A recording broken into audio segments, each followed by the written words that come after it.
అందరూ నమస్కారం అండి. నేను మీ కూనేంక బాబు. ఈరోజు ఒక ఆసక్తికరమైన విషయంతో మీ ముందుకు వచ్చానండి. అదేంటంటే తమిళనాడు చూశారు కదా, that is Ram Charan, new age megastar. ఈ మధ్యనే మన సాక్షాత్తు మన దేశ ప్రధానమంత్రి నరేంద్ర మోడీ గారి చేత న్యూ ఏజ్ మెగాస్టార్ అని చెప్పేసి ప్రశంసలు అందుకున్నారు. అది బ్రాండ్గా మారిపోయింది. అంతలోనే రిపబ్లిక్ టీవీ, ఇంటర్నేషనల్ వైడ్ ఉన్నటువంటి రిపబ్లిక్ టీవీ జరిపిన సర్వేలో వరల్డ్ వైడ్గా పాపులర్ ఫిగర్ ఎవరన్నా అంటే ఈరోజు రామ్ చరణ్ మొదటి స్థానంలో ఉన్నాడండి. రామ్ చరణ్ ఎంతోమంది నెట్టి వచ్చారు. పాన్ ఇండియా స్టార్స్ ఉన్నారు. అందరినీ వెనక్కి నెట్టేసి ఈరోజు మొదటి స్థానంలో మన రామ్ చరణ్ గారు ఉన్నారు. చాలా సంతోషం. తర్వాత విరాట్ కోహ్లీ, ఆ తర్వాత ప్రభాస్ అన్న ఉన్నాడు. కానీ అతి తక్కువ కాలంలో చూడండి, రామ్ చరణ్ గారిని ఎంతోమంది ఎన్నో రకాలుగా ట్రోల్ చేస్తూ పెద్ద సినిమా తొక్కియాలని చూశారు. వాళ్ళ వల్ల కాలేదు. కులగజ్జే వాళ్ళు చెప్తాం కదా, ప్రతిసారి చెప్తారు, కులగజ్జే వాళ్ళు, తర్వాత పేటీఎం బ్యాచ్ వాళ్ళు, వీళ్ళకి ఇదే పని. శవాల దగ్గర పేలాలు ఎదుగునే రకం. కానీ కృషి ఎప్పుడు ఫెయిల్ కాదు, ఫలితం ఎప్పుడు ఖచ్చితంగా కనిపిస్తుంది. అందుకనే ఆనంత కాలంలోనే న్యూ ఏజ్ మెగాస్టార్గా అవతరించి ఆ యొక్క పాపులారిటీ ఉన్న వాళ్ళలో మొదటి స్థానాన్ని కైవసం చేసుకున్నాడు మన new age megastar Ram Charan గారు. అంతేకాదు, మరో విషయం, ఇంటర్నేషనల్ వైడ్ సినిమా అంటేనే ఆస్కార్. హాలీవుడ్ వాళ్ళు తప్ప ఎవరు పెద్ద గుర్తించరు.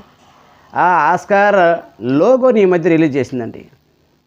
దాంట్లో చూసారా, ఆస్కార్ అవార్డులో 3 సినిమాలని, 2 హాలీవుడ్ సినిమాలని, అలాగే మన ఇండియన్ సినిమా RRRని తీసుకున్నారు. అందులో కూడా మన రామ్ చరణ్ గారు ఉన్నట్టు ఫైట్ చేస్తున్నటువంటి ఆ ఫైట్ పిక్చర్, రామ్ చరణ్ గారు అక్కడ అంటే ఆస్కార్ సినిమా అవార్డ్స్ యొక్క ఫంక్షన్కి లోగో ఏర్పాటు చేస్తే అందులో కూడా రామ్ చరణ్ గారు ఉన్నారు. ఖచ్చితంగా గమనించండి. రామ్ చరణ్ స్థాయిని ఎవరూ తగ్గించలేరు. ఎంతగా పెరిగిపోయింది చూడండి. ఇక్కడ లోకల్ వాళ్ళు వివిధ కారణాల చేత స్వార్థ బుద్ధితో తొక్కియాలని మెగా ఫ్యామిలీ మీద చేయని కుట్రలేదు. అది అందరికీ తెలుసు. జగమెరిగిన సత్యం. మన పెద్ద సినిమాకి చూశారు కదా, ఏ ఒక్క పురుగు బయటికి రాలా సపోర్ట్ చేయడానికి. ఏ ఒక్కడు రాలే దాదాపు చెప్పాలంటే. ఏవో సినిమాలు వస్తే మాత్రం ఓయమ్మన జబ్బలు చర్చుకొని చొక్కాలు చించుకుంటారు. కానీ పెద్ద సినిమాకి ఎవరు బయట రాలేదు. ఇది అంతర్గతంగా రాజకీయ ఒత్తిడి కావచ్చు, సినిమా రంగ ప్రముఖుల యొక్క ప్రభావం కావచ్చు, ఏదైతేనేమి పెద్ద సూపర్ డూపర్ హిట్ అయిపోయింది. ఈ నేపథ్యంలో వెంటనే చూడండి, భగవంతుడు చూస్తూ ఉంటాడు. వెంటనే ఏమైంది, న్యూ ఏజ్ మెగాస్టార్గా అవతరించాడు రామ్ చరణ్ గారు.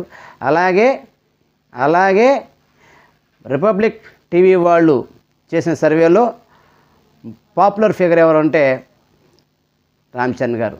అలాగే ఇంకొకటి, ఆస్కార్ లోగోలో మన రామ్ చరణ్ గారు ఫోటో రావడం అనేది, RRR నుంచి తీసుకోవడం అనేది ఎంతో మనం గర్వించదగ్గటువంటి ఒక మెగా ఫ్యామిలీ అభిమానులుగా నాకైతే చాలా సంతోషంగా ఉంది.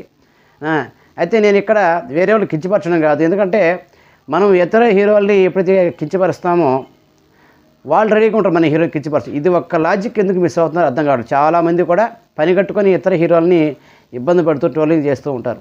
అది మన హీరో దాకా వస్తుంది. జాగ్రత్తగా అలా చేయొద్దు.